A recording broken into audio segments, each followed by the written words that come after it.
تبھی تو نماز ہوگی۔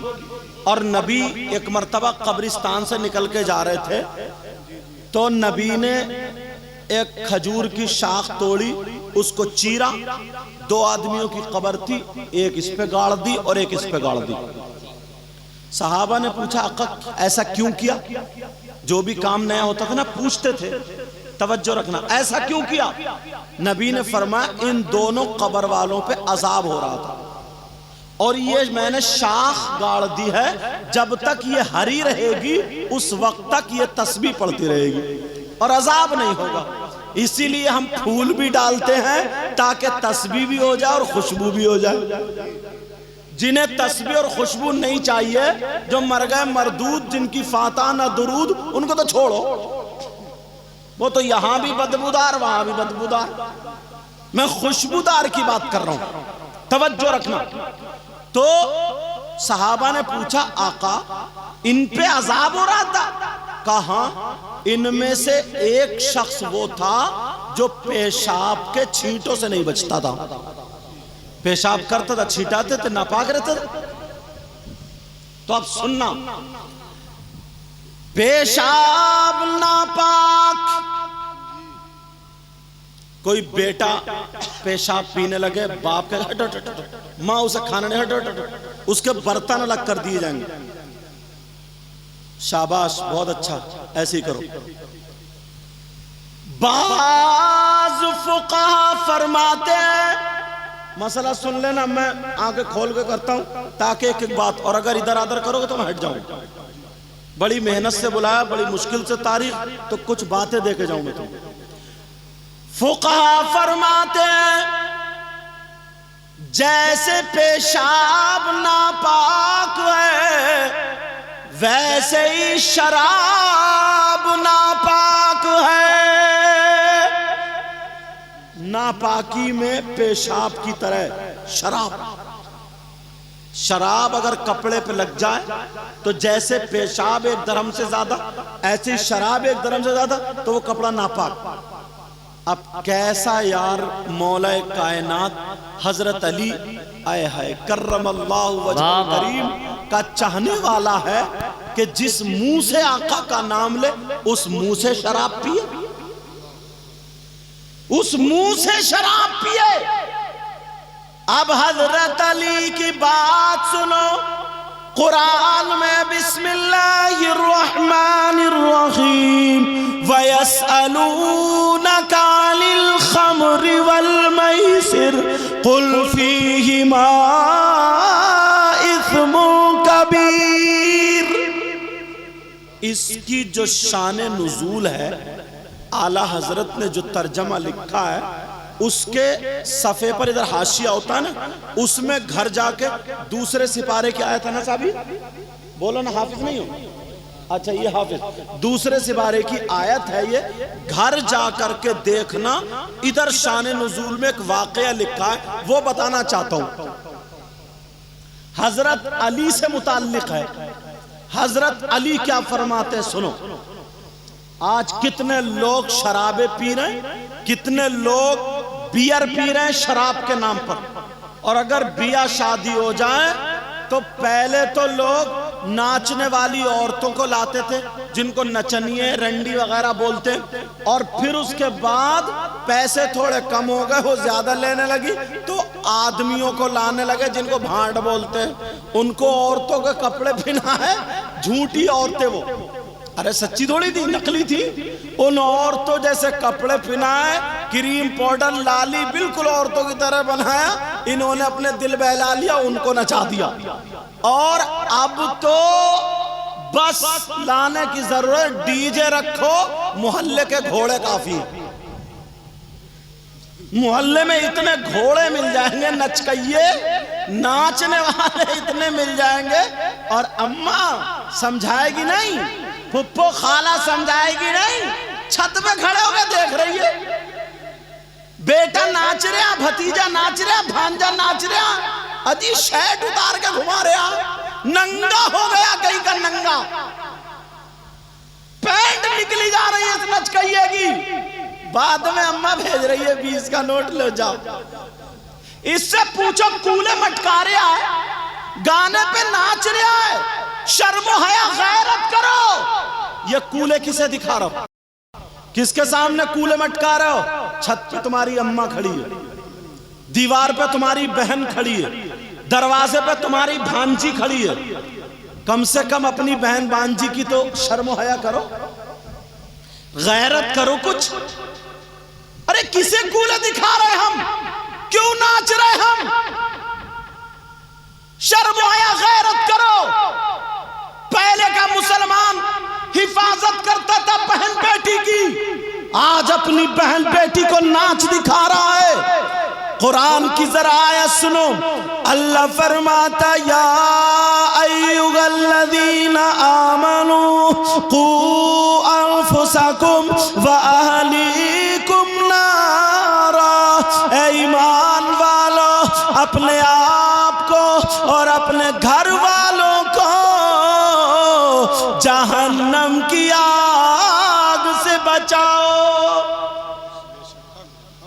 اب حضرت علی کا واقعہ رہ نہ جائے، مولا کائنات سیدوں کے دادا کی بات آ گئی، کہوں گا ضرور۔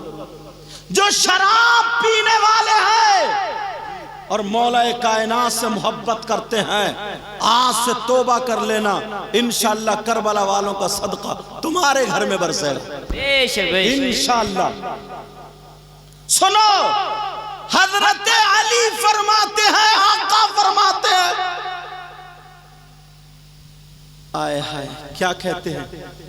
کہتے ہیں کہیں تالاب ہو، کیا ہو بولو، اور اس تالاب کے پانی میں شراب کے چند قطرے ڈال دیے جائیں۔ امام حسین پاک کا نام لینے والوں، کربلا والوں کا نام لینے والوں، اہل بیت کا نام لینے والوں، ارے یار یہ تو وہ گھرانہ ہے جہاں پہ حضرت جبریل بھی اندر آنے کے لیے اجازت چاہتے ہیں۔ یہ وہ گھرانہ، کبھی محرم پہ بلاؤ گے تب سناؤں گا تمہیں تو پتہ چلے گا، مگر بیچ میں بات آ گئی تو بتائے دیتا ہوں۔ حضرت علی فرماتے تالاب کے پانی میں شراب کے چند قطرے ڈال دیے جائیں، مل گیا وہ، اور وہ پانی زمین میں خشک ہو جائے۔ کیا ہو جائے بولو؟ زمین میں خشک ہو جائے، اور وہ پانی زمین میں خشک ہو گیا، خشک ہو گیا دونوں۔ اب اس گرمی کے موسم میں ہو ہی جاتا، اب اس زمین پہ گھاس اگ آئے، جم جائے، جم آئے، جو بھی اپنی زبان میں بولتے ہو، گھاس اس زمین پر آ جائے۔ کون کہہ رہے ہیں؟ کون کہہ رہے ہیں؟ آقا علی۔ کیا کہہ رہے ہیں؟ کہہ رہے ہیں وہ پانی میں شراب اور وہ پانی زمین میں، اور اس زمین پہ گھاس جمائے۔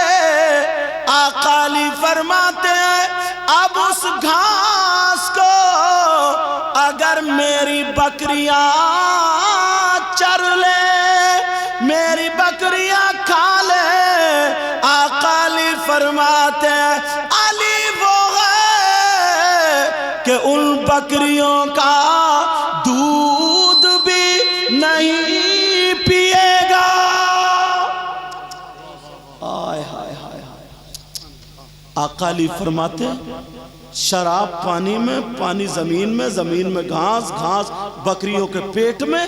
اب میرے آقا علی کا تقوی یہ ہے، فرماتے ہیں کہ میں ان بکریوں کا دودھ بھی نہیں پیوں گا۔ اور تم مولا کائنات کے چاہنے والے، کربلا والوں سے پیار کرنے والے، پھر شراب؟ منہ میں شراب آ سکتی ہے کیا؟ جس منہ سے اللہ کا نام لو۔ میری بہنیں بیٹھی ہیں، ایک باریک مسئلہ سمجھا دوں اگر اجازت ہو تو۔ مجھے یہ بتاؤ سمجھ میں آ رہی ہے باتیں؟ اچھا ہاتھ بہت اٹھاتے ہو، کیونکہ یہ بھی ہم لوگوں نے تمہیں سیلف اسٹارٹ کر دیا، ہر بات پہ کہ ذرا اٹھاؤ ہاتھ۔ شاعر صاحب آئیں گے وہ بھی کہیں گے ہاتھ اٹھاؤ۔ ہیلو، ہاں ٹھیک ہے۔ مقرر صاحب آئیں گے وہ بھی کہیں گے اٹھاؤ ہاتھ۔ ناظم صاحب کہیں گے اٹھاؤ ہاتھ۔ سمجھے؟ تمہاری عادت پڑ گئی، مگر ایسا نہیں ہے، جوش میں اور ہوش میں رہا کرو۔ ہر جگہ ہاتھ نہیں اٹھایا جاتا، ہر جگہ سبحان اللہ بھی نہیں کہی جاتی ہے۔ ایک مولانا صاحب تقریر کر رہے تھے، بولے صاحب فلاں صاحب کی اماں کا انتقال ہو گیا، نیچے سے بولے سبحان اللہ۔ موقع محل تو دیکھو، موقع تو دیکھو، کہاں سبحان اللہ اچھا کلمہ ہے، اللہ کی پاکی بول رہے ہیں، مگر وہ کہہ رہے ہیں فلاں صاحب کی ماں کا انتقال ہوگا، یہ بولے سبحان اللہ۔ کم سے کم سوچو تو تمہاری سمجھ میں آ رہی ہے؟ پھر میں آگے بڑھاؤں بات۔ جوش میں اور ہوش میں دونوں ہو، امتحان لے لوں تو پھر اٹھاؤ ہاتھ، دیکھوں کون کون سننا نہیں چاہتا ہے۔ تم بھی سننا نہیں چاہتے ہو؟ جوش اور ہوش دونوں رکھو۔ آج تمہیں پھسلنے نہیں دوں گا، پھسلنے نہیں دوں گا، توجہ رکھنا۔ اب دوسری بات چھیڑ رہا ہوں، دوسری بات اٹھا رہا ہوں۔ آج کے بعد کوئی غیبت تو نہیں کرے گا، شراب تو نہیں پیے گا، چغلی تو نہیں کرے گا، غیبت تو نہیں کرے گا۔ غیبت کو چغلی کو تھوڑا سا سمجھا دوں۔ اگر میرے اندر کمی ہے اور اس کمی کو میری پیٹھ پیچھے بیان کر رہا تھا کوئی، اتنے میں دوسرا آ گیا، اس نے کہا کیا یار اس کی پیٹھ پیچھے برائی کر رہا؟ تو وہ کہے گا میں کیا جھوٹ بول رہا ہوں؟ کیا ایسی بات تھی نہیں؟ سچی بات ہے؟ تو کہ ہاں یار سچی تو ہے۔ سنو، اگر میرے اندر کمی ہے، اسی کمی کو میری پیٹھ پیچھے بیان کرنا، اسی چیز کا نام غیبت ہے۔ اور میرے اندر اگر کمی نہیں ہے، پھر گڑھ کے بنا کے بیان کرنا وہ غیبت نہیں ہے، وہ تہمت ہے۔ کیا بولو؟ وہ تہمت ہے۔ یاد، اور تہمت کی سزا غیبت سے بھی بڑھ کے۔ میں نے کہا نہیں کہا، اللہ تعالیٰ کے جتنے حقوق ہیں، جتنے حقوق ہیں اللہ تعالیٰ اپنے کرم سے معاف فرما دے گا، مگر تم نے اگر کسی کی چغلی کی، غیبت کی، برائی کی، اللہ تعالیٰ اس وقت تک معاف نہیں کرے گا جب تک کہ وہ بندہ معاف نہ کر دے جس کی کہ غیبت کی تھی، چغلی کی تھی۔